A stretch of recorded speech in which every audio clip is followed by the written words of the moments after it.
This is a 1 of 5 NSO Cartier tank in platinum, made in collaboration with the Paris Watch Club, and I think this might be the holy grail, the ultimate Cartier tank. Oh my gosh, I'm so excited. This might be the most special Cartier tank, the most special watch I've ever had in for review. This is the kind of stuff that gets me excited. Yes. Real quick, if you're new here, my name is Brittany, and on this channel we just talk all things watches. This is not my watch. I wish it was. This is a dream piece, but this is my husband's watch. So thank you so much, James, for letting me borrow this. Now, when I was writing the script for this video, I was trying to think of what angle I could take on this. Usually in my videos, there's some kind of angle. This watch is a Rolex killer. This is the best watch at a certain price. But I really couldn't think of a viewpoint for this. It's not a widely available watch. It's a niche, weird thing. So the angle is that I think this watch is cool and I want to talk about it. And that's just gonna have to be good enough. Right, let's just get into it. Specification-wise, this has roughly the same dimensions of the Cartier Tank Louis Large, so a case size of 33.7mm by 25.5mm. I took that measurement including the lugs, and a thickness of only 6.7mm. The case material is platinum, with the ruby cabochon being the dead giveaway rather than the typical blue sapphire. And man, you can really feel the weight of that platinum. When compared to my Cartier Tank Solo in stainless steel, you can feel the heft of the platinum. Now, the case material is one of the many things that makes this watch so special. It is very difficult to find tanks, especially the Tank Louis case made from platinum. I can find a Tank Cintre on the website, but Tank Louis are not easy to come by. The glass is still mineral glass rather than sapphire, which is always a discussion in the Cartier tank world. Generally speaking, there are 3 types of crystals used in watchmaking. So 1, sapphire, 2, mineral, and 3, plexiglass or hesselite. Sapphire is the most premium of the 3, being strong, scratch resistant, and the most expensive of the 3. Almost all luxury timepieces will have a sapphire crystal, with a few niche exceptions like the hesselite Speedmaster. Mineral glass, although less premium, is the historical choice for the tank, which is why it remains even now. This special order tank houses a manual winding movement, and that is literally all we know about it. So on the order it says manufacture mechanical movement with manual winding. I would assume it is the same movement that is in the large Tank Louis, being the manufacture caliber 1917 MC. Looking at the dial now, 2 big things stand out. So for one, the sunburst dial that plays between blue and purple and black. I'm going to do my best to capture it, but it is almost impossible through the camera. And 2, the Arabic numerals. It is almost jarring to see a tank with Arabic numerals instead of Roman numerals, but I think this looks fantastic. As I said earlier, this is a 1 of 5 NSO, or New Special Order, from Cartier, made for the Paris Watch Club. I feel like people don't talk about the NSO program as much as they should, so for anyone who maybe hasn't heard of this, Cartier has had a custom order program for years now, and you can even order a 1 of 1 piece. So you would go to your closest Cartier boutique, say you'd like to inquire about an NSO, lay out what you'd like, the watch you'd like to create, and they send the request off to Cartier to be confirmed or denied. There are guidelines that you have to play within, so I couldn't order a 1 of 1 cloche with a Canadian flag on it. Truth be told, what she just said is complete and utter garbage. But you could make a 1 of 1 yellow gold cloche with a green dial and Arabic numerals. Once your request is confirmed by Cartier, they will need a 50% deposit before they get going ahead and making this, and it usually takes 12 months to fulfill your order, but it can take as long as 3 years. To me, this doesn't sound like a long time, but I'm also a disgusting watch gremlin who's become accustomed to Rolex wait lists.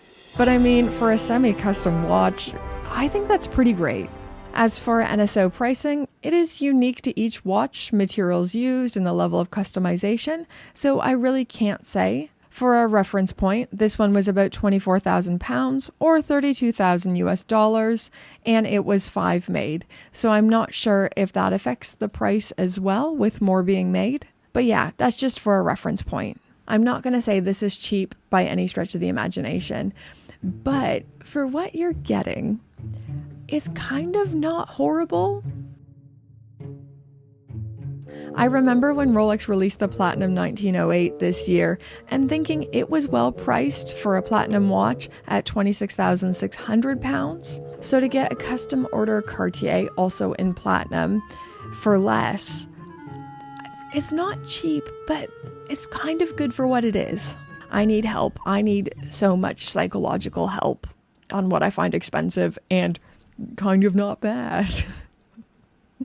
So this specific NSO was made for the Paris Watch Club, 5 in rose gold and 5 in platinum. I don't know. I think different people have different thoughts on platinum. I've heard people say, oh, why would you ever get platinum? It just looks the same as stainless steel and it's so much more expensive. You have to be stupid to get platinum.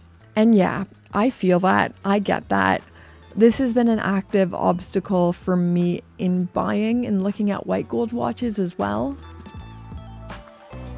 But I feel like this is in the same kind of line as saying, why would I get a mechanical two-hand watch when quartz is so much cheaper and no one can tell it's quartz because there's no seconds hand? To me, the art of watchmaking isn't about what's on display for others to see. The beauty of platinum is the subtlety and the preciousness of the metal itself. It's the way you feel when you pick it up. It's the fact that you know it's a precious metal. It's not about flexing precious metal for everyone to see. It's a subtle knowing that your watch is made from arguably the most precious of metals. If that's not horribly pretentious to say, I feel like it is. I feel like there are so many things I say that sound horribly pretentious. But to me, this watch is the exact opposite of wearing a yellow gold Rolex. It's understated, lesser known, and kind of just for the wearer to know. But the ruby cabochon will signal to people in the know that this is platinum. But yeah, 99% of people, 99.999% of people aren't going to know that. Now, a question I've been asked a lot is if we have a specific watch in mind we want to pass along to George, our lovely son, who was born about 3 months ago. My husband really wants this to be the watch that he gets one day. One day, very, very far in the future. But it's just such a special watch, and with 2024 being printed on the case back, which is, of course, his birth year, this watch is meant for him. And I hope he finds it as precious and special as we find it and as we find him, and I hope it always reminds him of his dad. Anyways, this is just a video showing what I think is the holy grail of Cartier Tanks. I know this isn't a super practical video and it won't get very many views, but I started this channel to showcase amazing watches, regardless of availability. I'd love to know all your thoughts about this tank and the Cartier NSO program in those comments down below. And now, let's thank the gorgeous, fabulous, wonderful Pope tier patrons. Hello, patrons, you amazing, fabulous, gorgeous people.